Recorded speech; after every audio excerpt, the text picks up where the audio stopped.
Hello, good evening and welcome to All About Sport, live from the Top of the Town studio in Connolly Street, Cavan, on your local TV channel at cavantv.com. My name is Brian Daly.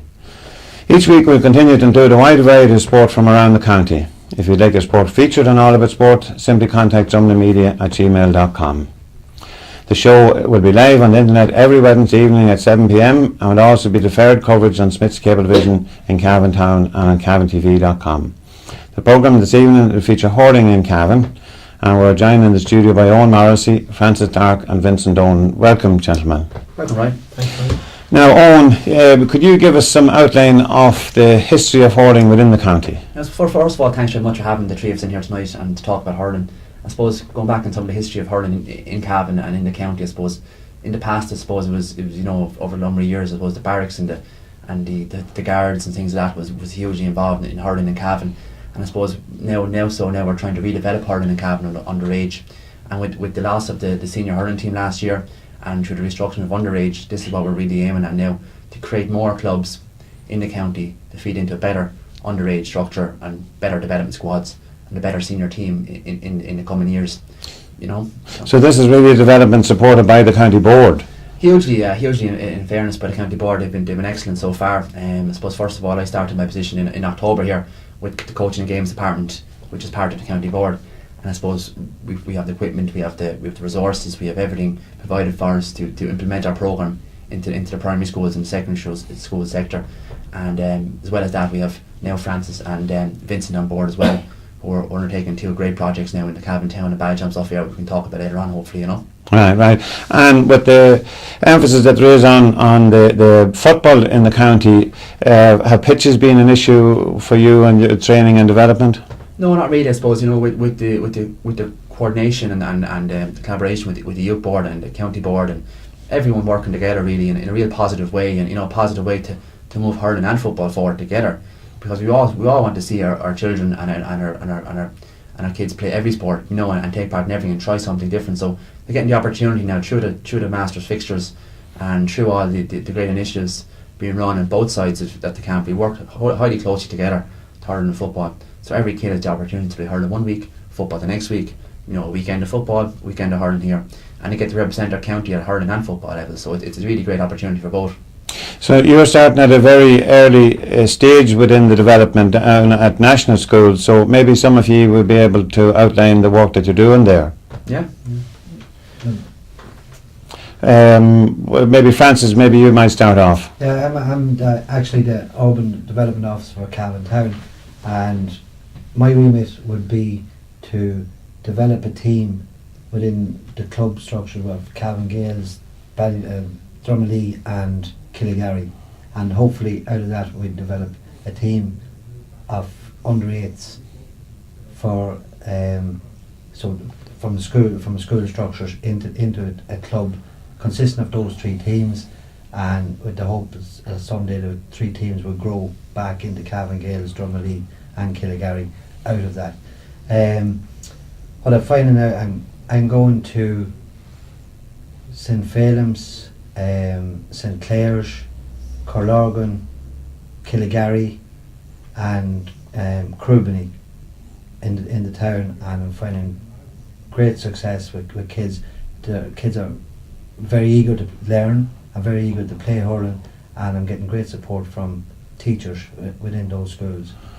So the feedback I'm getting so far within my job, 2 months into it, is very, very positive. Our next step would be to involve parents of kids with it, to go from school to bring it to the club situation, and to get parents involved in bringing your kids to the club. The county board are running an initiative called Come On Cavan on the 16th of June in Cavan Town, and Vincent will talk about his initiative in Ballyjam stuff.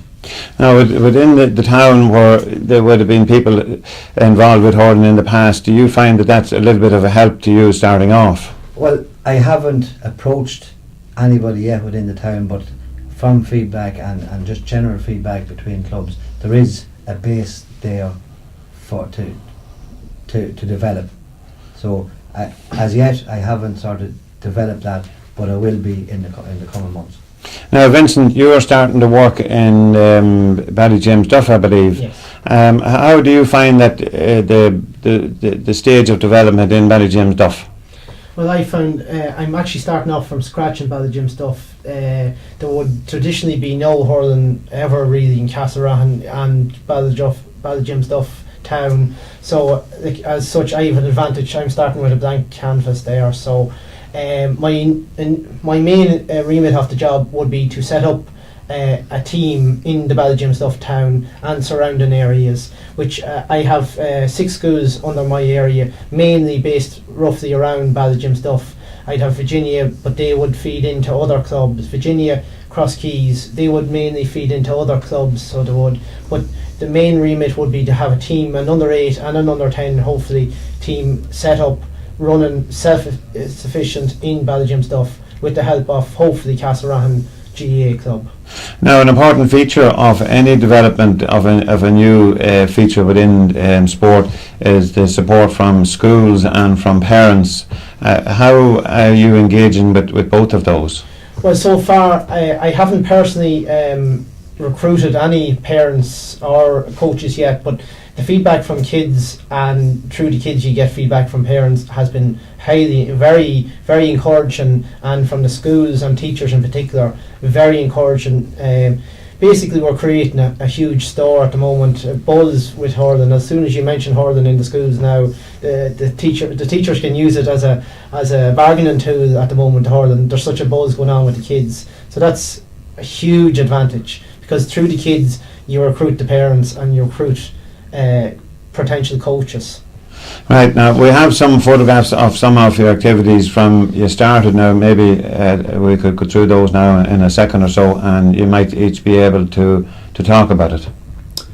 Yeah, I suppose here now we have some kids playing in some of our Go Games blitzes at the start of the year. I suppose during the winter time we have indoor programs for indoor hurling, because obviously with the weather and the hardness to get pitches and stuff like that, I suppose it's the indoors we like to run out. So we have an indoor program every year.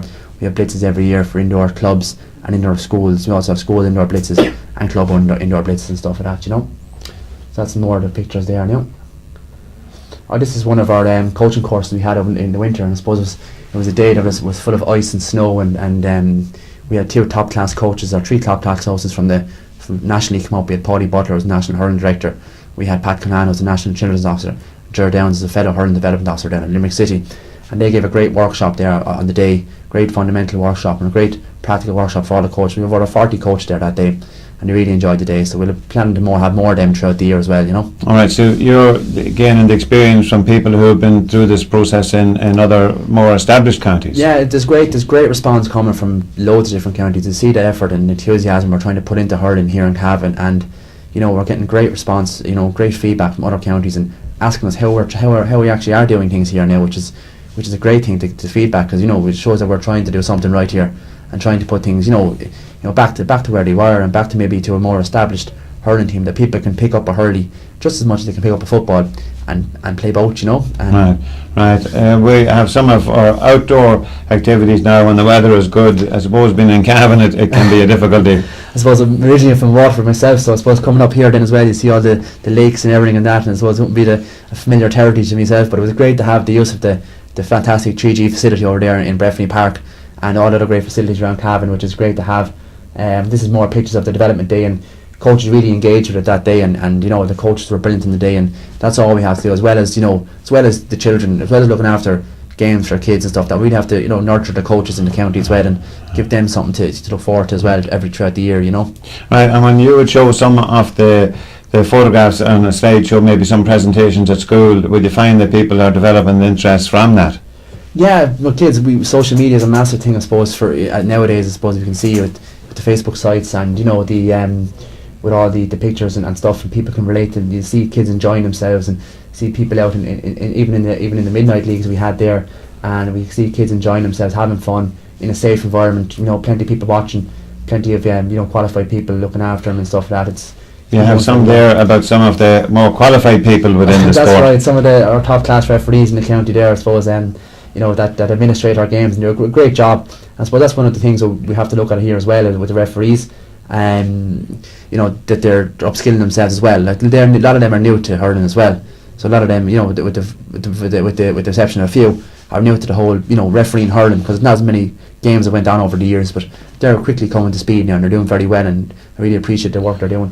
Now, this is some of the training, is it, or you have some cones there? What? Well, that's part of our fundamental program that we administer in the primary schools, and it's all about the ABCs, which is your agility, balance, coordination, and all that kind of stuff, and, you know, the running, jumping, throwing. So really the basics of the fundamentals of any sport. You know, so that's what we're really trying to implement a positive change in the primary schools, junior and senior infants, so they can pick up a hurley and they have the coordination to do it, and that leads into every other sport they play, whether it's Gaelic football, rugby, you know, hurling, soccer. Right, well, where would you see the skills that you are passing on to the children? Where do you see it coming really into effect? You know, when you're starting at maybe 7 or 8, where do you see the real skill coming to the fore? What sort of age profile? Well, I suppose the first thing when we do in schools is generate a real positive interest about hurling, and, you know, it's really up then to the kid when he goes home to practice the skills and develop the skills on his own, as well as through good coaching from the clubs. So that's how we come in, and, you know, when the kid maybe comes to maybe 8 or 9 or 10, you know, or 11 or 12, you want them to have most of the skills learnt by 11 or 12. So it's really a development stage from, say, 6 or 7, learning the basics of hurling, then moving on to more difficult skills then as you get older, you know. Now, we have some teams here. Could you give us an outline of? That's actually one of our very successful our minor team this year did quite well, and, you know, in with great turnout of training. They've been training since early December and given as good a commitment as any other county team in the whole country, as good as even you see like Kilkenny, or, you know, as good as Tipperary and things like that. And they've been giving great effort all year, and unfortunately they were pipped at the post in 1 or 2 matches by a point or two and stuff like that. Now, I suppose in any sport, the silverware is an important feature and something for children to look forward to. What is the cup we have on display here? That's a cup, and I suppose through our post-primary initiatives in the secondary schools, we've had to come up with a number of initiatives to get schools motivated and get schools, you know, wanting to play hurling, and we've come up with 2 competitions, and kindly sponsored by the Global Breffni organisation. We had the Corn Nave Dallin and the Corv Nave Mo, who both sponsored for a junior schools competition and a senior schools competition, and we ran them off throughout the year, and before Christmas we had blitzes. But schools really kind of, you know, really anticipate good competition, and that age group between 14 and 16 and 17, 18, kids are not interested really in friendly blitzes. A bit of competition is always nice, you know. Right. This is one from Breffni Park. Maybe Francis and Vincent, you would find that working directly with the children, is there a challenge getting to even Breffni Park as part of the skills programme? That photograph there was actually, we were actually done that course in that there. Kids mad to get to Breffni Park, kids mad to play sport in Breffni Park, and, you know, be competitive. If you're playing out in the garden, it becomes competitive. Where the structure that we are implementing is not competitive, kids themselves, by definition, are competitive. You set up a goals, person wants to score a goal. Yeah. It's very good. Like it's. Right. Now that's in Croke Park, I believe. So even apart from getting to the county stadium, you have some younger children going to Croke. That's right, Brian. I suppose we'd like to be back there someday, maybe at a senior level, hopefully in Gaelic or hurling, you know, I suppose. But it's great to see that we had a great day out there in Croke Park. We had 40 children and 40 hurlers and 40 footballers. Went up to Croke Park for the day and took part in an hour and a half of skills and games, and the kids really enjoyed the day, and that really does set the tone for another number of years ahead of themselves, that they can look back on that day and one of the highlights of their career, I suppose, to date. So it was a great day out and plenty of pictures there, and, you know, it's nice to keep a record of all these things as well, you know. And Vincent, how would you find that say days like this, and I know you have other open days you would talk about maybe later, how would you find that those people can relate to those, talk about afterwards, and feel proud of being up there? Well, I find kids never forget that day out in Croker. Never forget it. I know I play with seniors at home that have gone and played at half-time games of big games in Croker, and they've never forgotten them. Even as adults, they'll never forget them. So, like, it's once in a lifetime sometimes, because I never personally got touched in the grass with a hurley, so someday hopefully I might get out there, so I might. So yeah, that's it. It's a memory that it's a treasured memory for everyone, kids as well as parents. You know, I think it's great that Croke Park was made available for 80 kids from Cavan on a particular day for an hour and a half. And I don't think maybe the GAA don't emphasise that enough, that these things are being done. You know, they don't. There's no public display that this is what's actually happening. And I think for a person looking at the GAA, they say, well, what are we doing? Why are you doing? Why are you doing? So There's no, So they're running behind the thing to give a high level of support to your initiatives and things that you're trying to develop within the county. Hugely, Brian. Yeah, like they're massively involved. Like we have a hurling mentor now and everything for the county. Every county has a hurling mentor, development mentor in the county, and we have one as well. And he's put a massive work into this, and you know, based in Croke Park himself. And Croke Park, I suppose, are listening and very knowledge to what's happening in Cavan because of the this formation of the senior team and things like that. And we want to see the restructuring of the underage systems, and it really are a template for other counties who are finding difficulties, you know, in promoting hurling in such a stronghold of football, you know. Right, now we have some presentation of cups here. That's right, that's myself there, and Paul Divley, who is actually the Ulster hurling development coach as well for Cavan and for Mana, so he's another form of support we have here as well for the hurling. We were presenting the Cornell Dallin there for the secondary schools competitions, where it was kindly sponsored again by Glor Breffni, you know. And we have another team here. That's St. Phelim's Hurling Club there. It was part of our under 8s and 10 monster blitzes we have outside now. That's the outside programme started up now with our goal games and stuff, and kids from all different parts of Cavan come around. It's Annalee Gales Hurling Club there, so kids from all parts of Cavan come around and come to a local field or come to a place in Cavan and play hurling together. And funny enough, that day even a team from Fermanagh came down and played us in the game, so there's a bit of county rivalry there, and that even at the under 8s and 10s. That's the Fermanagh team there. That's the Lisbon, the Fermanagh team who came down and played us, and hopefully as we go along in the process here and build more resources, build more structures, we can include more teams and more counties in our programmes, like, you know, to help the whole whole GA in general up here, you know. And I see some familiar colours now from Coothill, I think. In fairness, that's Coothill said they play. You have East Cavan Gaels on the side, you have Annalee again, you have a number of clubs there, and that's one of our under 12, you know, just play days. And Coothill as well, just mentioning Coothill, fabulous club out there as well, you know, they're doing great work out there as well at the moment, as well as all the rest of the clubs are, you know, and they're really doing really good groundwork out there as well. Right. So they're developing a base there that might feed into a county team eventually. Developing a good community base there, and a good community understanding of hurling, and a good community awareness of hurling out there, which is great. And as well as obviously the other clubs are definitely doing in majorly as well. But you know, they really are creating, and did a recent world record attempt there, which they're funding for the Fela, you know, and they really got the whole the whole club and county and even nationwide behind him, which was. And I know we mentioned it earlier about parental support and even if the schools are involved, the teachers.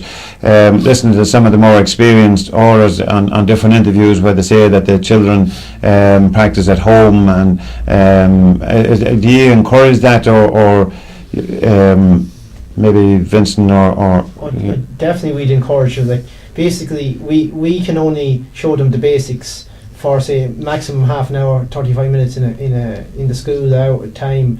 Like, it's up to them to transport what we show them home and practice for hours. And sure, if the break hitting a ball off a wall is for how most of us all learn our tricks of the trade, really. And sure, if the breaking out a window or two, unfortunately, Mammy and Daddy mightn't be that happy, but in the long run it might be well worth it, so it might.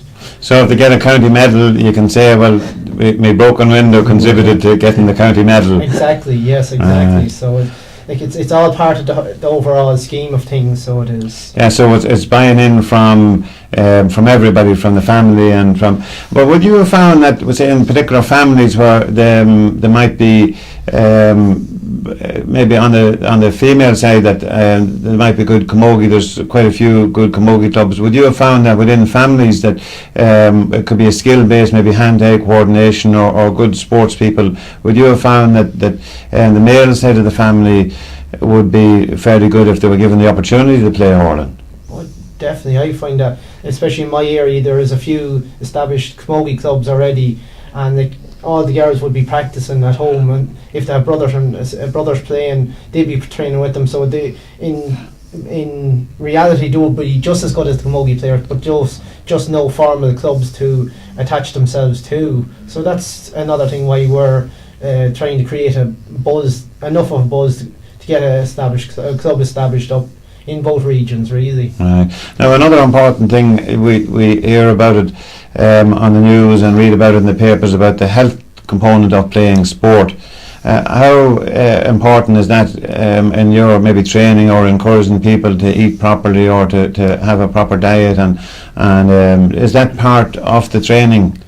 Of course, like, you know, hurling is a massively skillful game, and it takes years and years to be, you know, top of the game at hurling and stuff like that. But it's very important from an early age that kids are learning how to hold a hurl properly, how to hit the ball properly, how to protect themselves, that they're wearing the proper equipment as well. So obviously we have all the proper equipment when we go to primary schools and clubs, and every club is encouraged to buy their own helmets and, you know, have to have their own equipment and stuff like that. So any kid going to play training or play matches has all the proper equipment and is well coached and well trained. Every coach we have on board here is upskilled and stuff like that they can teach the proper skills and stuff like that. But fairness, hurling wouldn't be one of the most dangerous sports in the world. You know, it may seem that how fast it is and how quick it is, and, you know, and how skillful and how it is. It tends to be less injuries in it than many other sports, you know. Yeah, so if parents were thinking that, okay, his son might want to play hurling, but I have a few concerns about that, watching some of the senior teams playing that is going at a fair speed and the ball's going, so you'd feel that safety is a very important feature in the courses you're running. In every sport, Brian, the safety is a huge element of it, you know, and we don't want to see kids or children get any hurt. We want to just see them, encourage them and get them and get more into it. And, you know, every child gets a few knocks every now and again and things like that, and comes with the nature of any sport they play. But you know, particularly with hurling, we have all the proper, you know, you wear the proper equipment, and it's all safety standard now, etc. So, you know, to fully abide by that, and, you know, and teach the kids correctly how to hold a hurley and swing and protect themselves and stuff like that. Like, the hurley is also used, I suppose, as well as a striking opponent with the slitter. It's used as a form of defence as well. So throughout the years, right. They learn how to protect themselves as well as. Right, so over time, they not only do they build up the skills in hurling, but they also build some self-defences and to be able to interact in very close play. You see a lot of action, so it means that most of that is based on the skills that they've learned, so there's no real risks. No, right, no, I suppose it's you know, I suppose hurling can sometimes be a tight and rough encounter sometimes, you know, close encounters and things like that, but if the skills are taught correctly, and I suppose, and kids, you know, practice skills at home and things like that, and, you know, use their proper equipment, there's no real danger in it whatsoever at all, you know. Right, now we have a short video of the skills associated with it, and I think you're involved in that, so we'll allow the people to judge the level of skill, but if it has to be fun also.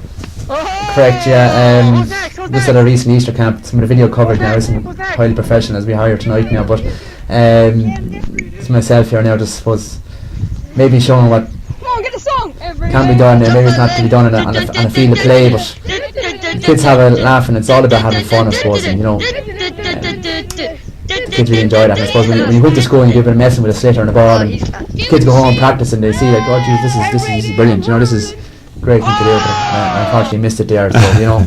Yeah, well, it also has to be fun as well, like, while sport can be taken seriously, but that's probably only at the more senior levels, as children need a fun and component to it too.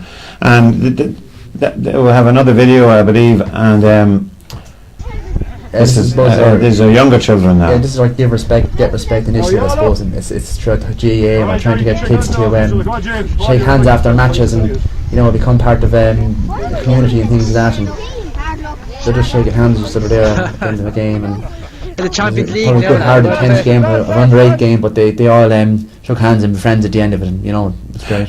But that's an important feature within maybe the Gaelic movement, in that even on the football side and hurling and camogie to a certain extent, that people might be almost enemies on the pitch, but when the game is over, then that's an important. So that's also instilled in them at an early age that while on the pitch competition is important, but afterwards you're friends again. Yeah, even as a supporter side of it as well, and you go to matches and big rival matches, maybe in Ulster and Munster from where I'm from, and you go and you stand beside your fellow county man of a different county, and you have the banter and you have the laugh, and you know, you enjoy the game and you shake hands afterward, and but there's no real malice in anything really, and it's a great organisation because of that, you know. So Right. So you'd see in some other sports where they have the audience completely segregated, that even one person, so in some games you'd see pockets of people that may have got tickets from somebody, they may have them allocated to particular clubs or things, but you'd see pools of people, maybe half a dozen or so people from, and you'd know that they were completely alien to where the tickets originally came from, and they can shout whenever their own team win. So that sort of rivalry between the teams where the game's on, but it doesn't spill over into anything serious.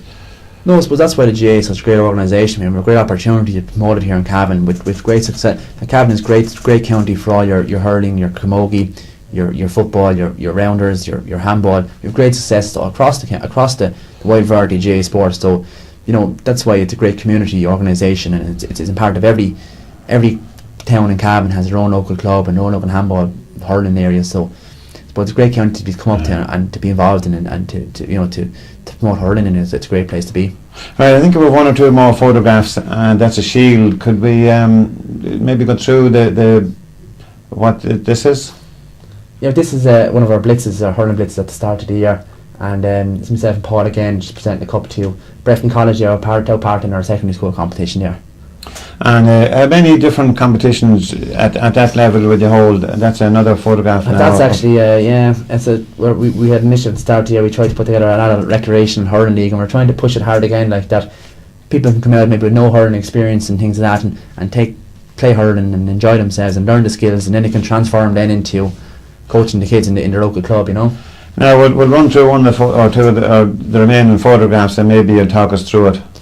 This is just a picture of the St. Mogues hurling team, which is, I suppose, mainly with the Woodford Gales hurling club up there. That's part of the secondary school. They took part in some more of our blitzes for secondary schools and competitions, yeah. And that's another picture of on our midnight leagues back in December, in October. At the latter end of the year when I just started it, back then we put together a number of under 13 and under 15 midnight blitzes where teams came in I suppose, not midnight I suppose, but right. close in the dark, and the 3G was a great facility for that as well. There's the minor final last year, which was a great final between Ballymacue. Well, Vince won't be happy about this now, but I suppose Vince being a Mullahoran man, Ballymacue were victorious there in that one, and Lee McKay presenting the cup there to the victorious captain Kevin Riley. So there's rivalry even at that level. Yes, I suppose, you know, as you go up the chain, I suppose, you know, there's a fewer teams, but the rivalry intensifies, I suppose, you know. But there's still, apart from that, there's great comradeship on and after the game, and a number of them players were heavily involved in the county minor set up this year, and so they were all working together, and big turnouts and training, and a great positive experience. That's St. Aidan's secondary school there, who won the senior schools competition this year, and great work was well going out there again in the secondary school out there, and they won the secondary schools competition. That's another picture of the minor team there, who was in a challenge match there a couple of weeks ago, and before the Ulster Championship against Monaghan as well, and great work went into them all year, you know. Right. That's one of our under 12. It's probably one of our biggest turnouts, hopefully, at an event. You know, there were 80 kids there that day, and you know, it was under 12. You know, big monster blitz we had. A number of clubs came and played in little bits of matches at the end of the under 12 league there. You know, right. That's East Cavan Gales there at one of our midnight leagues as well. And back in the summer level, and players now moved on to play under 12 and under 14, and you know, hopefully move on to development squads in the county as well. You know, another picture of St. Phelim's there, and after winning the under 16 Shield trophy there. Right. More kids enjoying one of our just play days there with the under 8s and 10s. Oh, that's the dugouts now. That's not the goals. No, that's the time. None of them are subs in there or anything like that, but they're all playing, and they all got the game to play there. You know, so they're all getting to play, and that's the big emphasis when we play hurling, and we're trying to promote hurling and GA in general, that every kid gets the opportunity to play. We have some contact details here if clubs or schools or even anybody wants to make contact with you. Maybe you could read out the details that's on that. Yeah, I suppose you can make contact with myself, Vincent or Francis. You can call to Breffni Park and leave a message there for us. Our mobile number's there and the email address is there.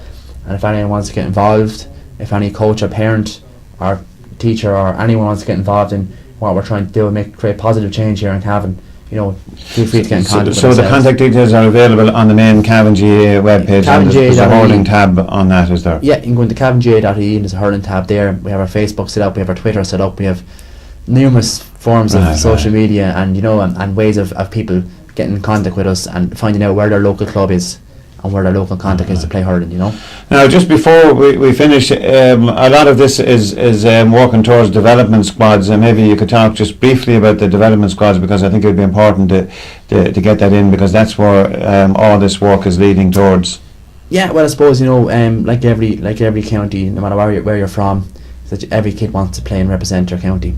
Everyone wants to play for Cavan, and every kid might get the opportunity to play on the football side of Cavan. So we're creating these development squads for minors 16, 14 and 12. That kids get the opportunity to play and represent their county in Cavan and get better quality, even more quality coaching from top quality coaches around the county as well. So they all come in, many kids, and the best kids from each club come in, and they get to take part in development squads and play other county teams and things like that as well. So it really leads on from the work done in the clubs by the great people who are working in the clubs, and it's an extra bit of cherry on top of the cake, I suppose, for the kids, that they come in and they get to play with their county and stuff like that as well.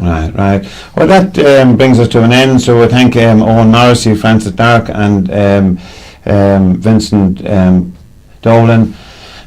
We'll be back again next Wednesday to bring you more sport on CavanTV.com. And don't forget, from tomorrow there'll be deferred coverage on All About Sport on Smith's Cable Division in Cavan Town, and also on CavanTV.com. Thanks to our contributors. We have Owen, we thank before. So stay with CavanTV.com, because up in a couple of minutes is Paul Cox in the green room. So from the Top of the Town studio, thank you very much, gentlemen. Thank you very much, Ryan. Thank you. Brian. Thank you.